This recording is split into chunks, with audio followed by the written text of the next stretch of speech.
Hello student, good morning. Today we are going to study Hindi व्याकरण। आज हम हिंदी व्याकरण पढ़ेंगे। इसमें आज हम पढ़ेंगे चैप्टर फर्स्ट, भाषा और व्याकरण। आज हम भाषा और व्याकरण पढ़ेंगे। ओके, पहले भाषा देखते हैं। हमारी भाषा जितनी शुद्ध होगी, उसे बोलने या लिखने का ढंग उतना ही स्पष्ट और शुद्ध होगा।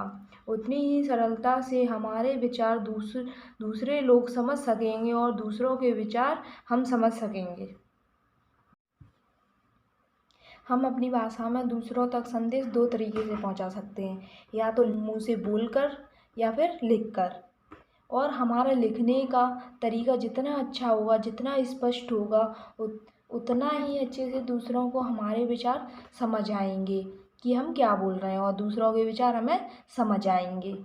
ठीक है, हम यह कह सकते हैं भाषा वह साधन है जिसके द्वारा हम अपने भाव और विचार दूसरों को लिखकर या बोलकर प्रकट करते हैं। हम अपनी भाषा को दो तरीके से प्रकट करते हैं दूसरों के सामने, या तो फिर बोलकर या फिर लिखकर।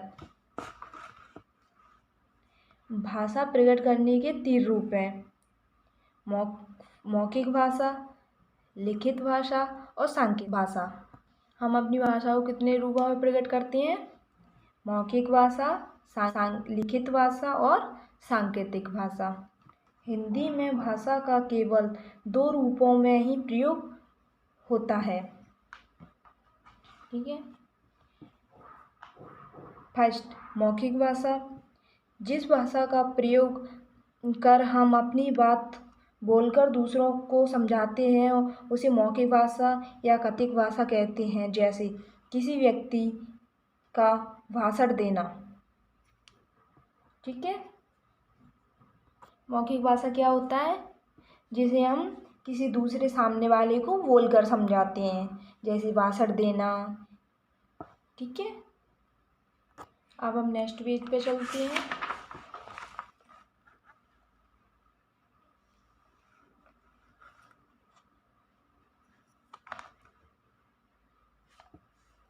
सेकंड, लिखित भाषा। जिन शब्दों को हम कुछ सांकेतिक चिन्हों द्वारा लिखित रूप में प्रकट करते हैं, उसे लिखित भाषा कहते हैं। जैसे लकड़ी द्वारा पत्र लिखना। लिखित भाषा क्या होता है? जिसे हम लिखकर किसी को प्रकट करते हैं, जैसे किसी को लेटर लिखना। ठीक है, अब हम पढ़ेंगे लिपि। चलिए देखते हैं लिपि क्या होता है। प्रत्येक भाषा ध्वनियों के मेल से बनती है। इन ध्वनियों के कुछ विशेष चिन्ह होते हैं। यह विशेष चिन्ह ही लिपि कहलाता है। ठीक है, हिंदी भाषा को देवनागरी लिपि में लिखा जाता है और अंग्रेजी भाषा को रोमन तथा पंजाबी भाषा को गुरुमुखी में लिखा जाता है। हिंदी को किस भाषा में लिखा जाता है? देवनागरी में, और रोमन को इंग्लिश में। ठीक है, अब हम पढ़ेंगे व्याकरण। जब हम बोलते हैं तो चाहते हैं कि हम हमेशा शुद्ध बोलें। इसका अर्थ हुआ कि बोलने या लिखने की भाषा का शुद्ध होना आवश्यक है। ठीक है, हम जब भी बोलें शुद्ध बोलें। ठीक है, शुद्ध रूप से किसी भाषा को लिखना, बोलना और पढ़ना सिखाने वाली श्रृंखला व्याकरण कहलाती है। हमें शुद्ध बोलना, शुद्ध लिखना और शुद्ध पढ़ना सिखाने वाली श्रृंखला क्या कहलाती है? व्याकरण कहलाती है। ठीक है, व्याकरण वह विद्या है जो किसी भाषा को शुद्ध रूप से बोलना, लिखना और पढ़ना सिखाती है। भाषा का संपूर्ण ज्ञान ही व्याकरण है। ठीक है, का संपूर्ण ज्ञान क्या है?